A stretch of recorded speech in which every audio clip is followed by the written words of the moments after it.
Welcome to The Explainer. Today we're going to break down the actions of the Islamic prayer, or salat. We're talking about every single step, from the physical movements to what you're actually saying, all the way from the very beginning to the very end. Okay, so before we even get into how you move, we've got to talk about something way more fundamental, your internal state. I mean, this isn't just a physical routine, right? It's all about your mindset.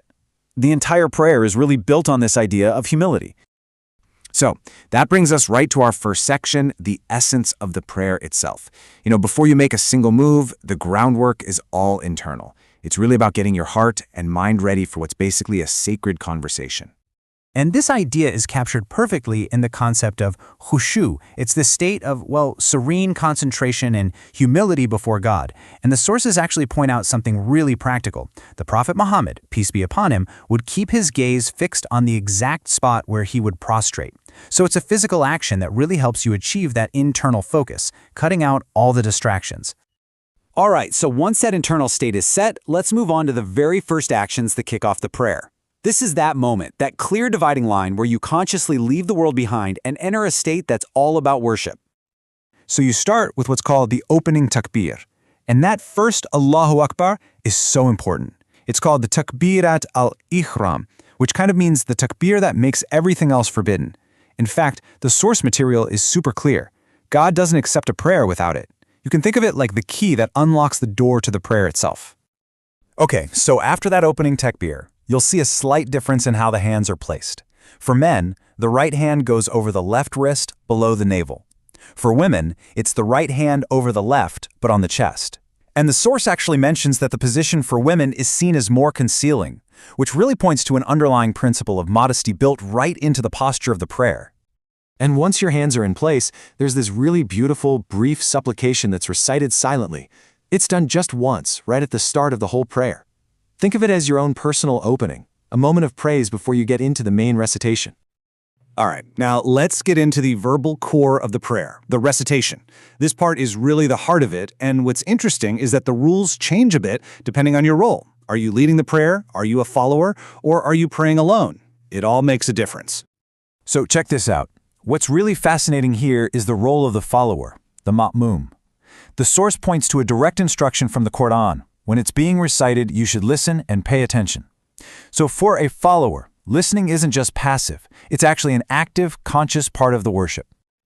Okay, so from that standing recitation, the prayer just flows right into these core physical movements of humility, bowing and prostrating. These actions, they're not just random motions. They are the physical expression of everything you are just reciting, that feeling of submission and reverence. And when it comes to bowing or ruku, posture is everything. It's not just a matter of bending over. The source gives this amazing visual. The Prophet's back was so straight you could have balanced a cup of water on it. I mean, what an image, right?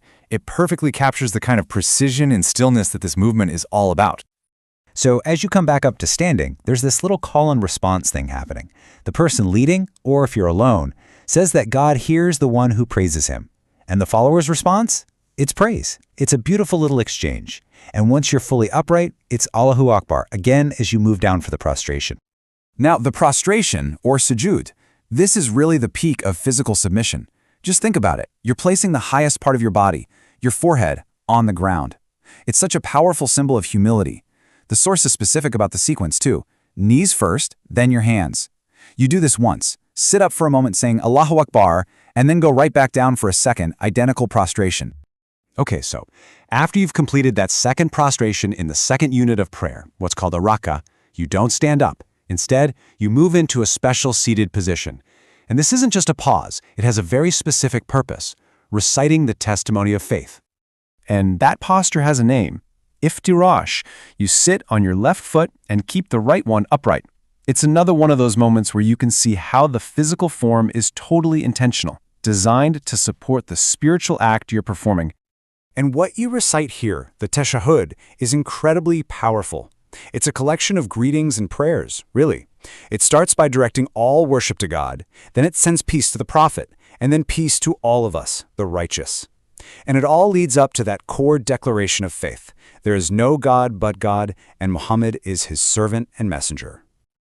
So what you do in this sitting position depends on where you are in the prayer. If you're in a longer prayer, say 3 or 4 units, this first sitting is quick. You just recite the tashahhud and then you stand up again. But in the final sitting of any prayer, you recite the tashahhud and then you add some more prayers before you finish up. All right, we're almost at the end. Once you've completed all the units and you're in that final sitting, it's time to conclude the prayer. This involves little time for personal prayer and then a formal closing that officially ends that sacred state. And the way you formally end the prayer is with the taslim, these final salutations. You turn your head to the right and then to the left, saying a greeting of peace each time. And the intention behind this is just beautiful. You're offering peace to the angels and to the people on either side of you. It creates this wonderful sense of shared community right at the very end. This is a really cool breakdown. It shows that not every part of the recitation has the same level of, well, importance. You have the fard, which is what's absolutely obligatory. Then you have wajib, which is necessary. If you miss it, you might have to do something to correct it. And then there's sunnah, which is the recommended practice. This whole framework really helps you understand the structure of the prayer and what the priorities are. So, we've walked through the how of every single step, but understanding the mechanics is one thing. The real journey begins when you connect those movements to the meaning behind the words you're saying, and that really leaves us with something to reflect on.